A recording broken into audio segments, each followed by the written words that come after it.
Hello one all, this might be My Hero Academia, chapter 270, Inheritance, and wow, that ending of this chapter, it was terrifying. It was truly, truly terrifying.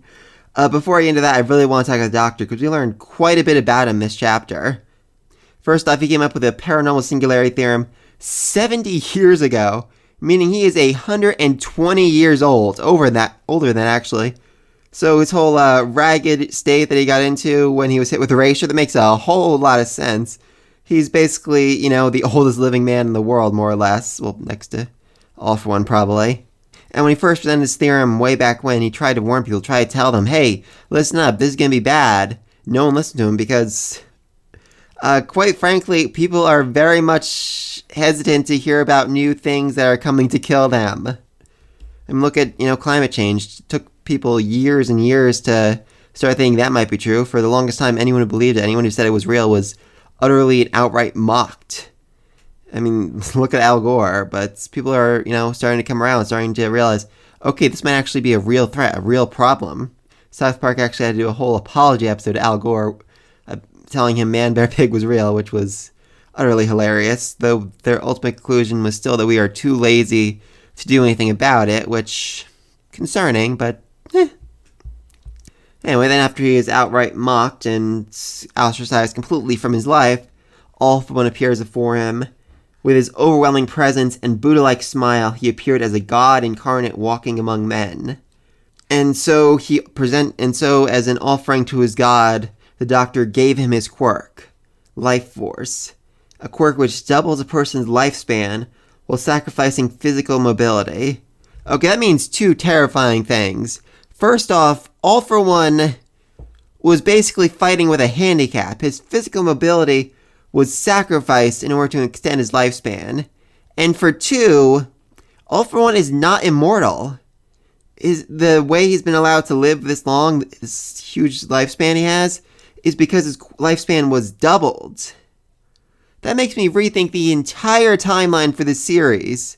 I thought All For One was like 300 to 500 years old, but if his lifespan is only doubled, if he could not be older than 200 years old, that's very interesting. I mean, it's something I probably should have realized sooner when you think back to the users of One For All. There have been, I think, 8 users before Deku. Let's say they had the power between 10 and 15 years each. Some probably had a little more, but others were hunted down by a demigod bent on murdering them, so they had the powers for much, much less. That means that One For All and thus All For One have existed for between about 80 to 120 years. That means about 100 years ago, All For One basically conquered all of Japan with his army of quirk users. And yet today, nobody remembers him. Nobody remembers his wrath of destruction. I mean, All Might justifies by saying, oh, you don't hear the Yakuza mentioned in textbooks, but that was 100 years ago. There could still be people alive now who remember him conquering all of Japan. What's more, we saw in that one flashback when Deku was dreaming that quirk racism was still very rampant 100 years ago. I mean, the one guy, his family kicked him out for having quirk, and they wouldn't see him again until he got rid of it. Which does actually paint the entire government in a much better light. I've complained quite a bit in this series how the government's basically banned anyone from using their quirks, basically kept them from, using a part of themselves, and that's why the whole Reed Esther leak showed up. But if it's only been 100 years since there was rampant racism and basically a guy that took over all of Japan using his army of quirk users, yeah, it makes a lot of sense that there's still a whole bunch of restrictions on quirk users. I mean, seriously, Reed Esther League, your whole Paranormal Liberation Army fronts, you're not really all that necessary. Seriously, just wait like another 50 to 100 years, and I feel like things will change naturally over time. That could also mean that quirks have only been around for like 200 years, which, very, very interesting. And like I said, that really rewrites the timeline, really changes how I'm looking at things. If quirks haven't been around all that long, if people are still learning and adjusting and adapting society about them. So, very, very curious. Though I'm also kind of confused about President Mike's line. Nowadays, the quirk singularity theorem is considered fringe thinking reserved for cults. And yet the line was just mentioned, well, not just, during the hero licensing exam for Bako and Todoroki, the quirk singularity theory was mentioned, and it seemed like there's fairly decent evidence behind this. I mean, these kids who are just, 10 years younger than Deku, Bako, and them have quirks that are terrifyingly more powerful than theirs are. Meaning that it is quite clear that quirks are becoming more powerful, and eventually children won't be able to contain the power, won't be able to hold it in. I mean, isn't that exactly what happened to Eri? She was born with a quirk that was just too much for her to control. But is this how it's going to be for all kids moving forward? They're going to be born with such overwhelmingly, terrifyingly powerful quirks that they're just going to end up killing their entire family by accident. They're just going to cause... I mean, his theory is right. Something needs to be done about it. I just don't know what it is. I don't know how they can stop quirks from evolving like that without just destroying all quirks. The Doctor just also comes off as seriously disturbing right now, to the point where I actually think he wants President Mike to kill him. I mean, he actually says, "You're Kurogiri's friend, aren't you? Back then, I really wanted to get my hands on Erasure instead." He's basically saying, "Hey, you're the friend of that guy whose corpse I mutilated. I really wanted the other guy instead. Your other best friend, I wanted to use his corpse for a whole bunch of fun experiments as well." Like, who says that unless they're literally trying to be murdered? Seriously. Personally, I wouldn't be too surprised the Doctor ends up dying either by President Mike's hand or Shigaraki does it himself so that no one can tell him what to do anymore. Hard to say. But I will give him one thing, he's right. If he had the Erasure quirk right now, he would not have lost. If he had a Nomu with Erasure, he would have taken out the heroes with ease. I mean, Eraserhead's ability, is basically the reason why the Nomu were defeated, because he was able to temporarily remove their quirks so the other heroes could just beat the living daylights out of them. If heroes didn't have that, they would have been in a whole lot of trouble.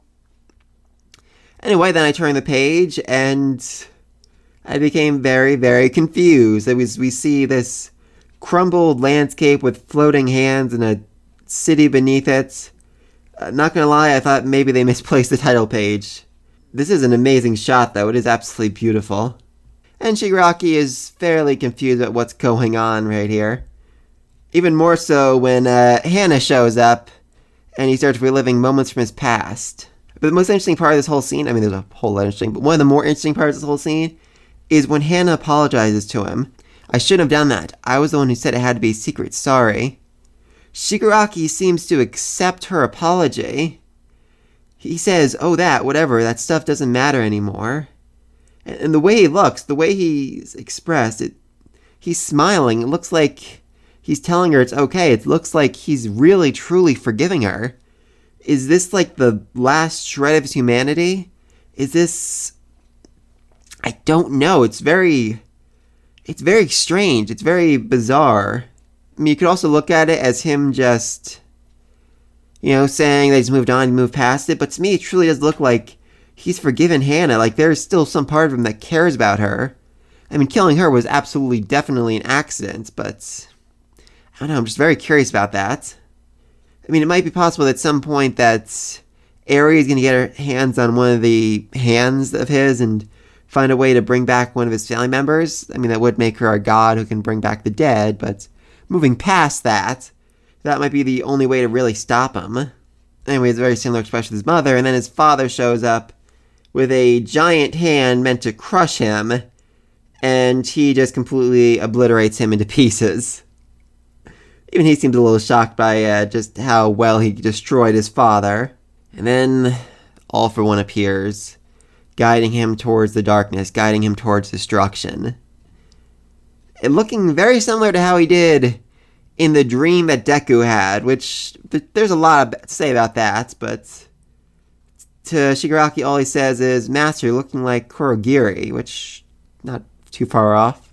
And then things get very, very, very terrifying, as the Doctor explains, "So just like I once did for him, he took a duplicate of his quirk for himself and gave the original to Tomura Shigaraki." Yeah, Shigaraki has the original All For One. Now, I'm not sure how much weaker quirks get when they're passed on to second person, but that's terrifying. And it could also mean that Shigaraki doesn't just have All For One, but he also has all the quirks that All For One ever had in him.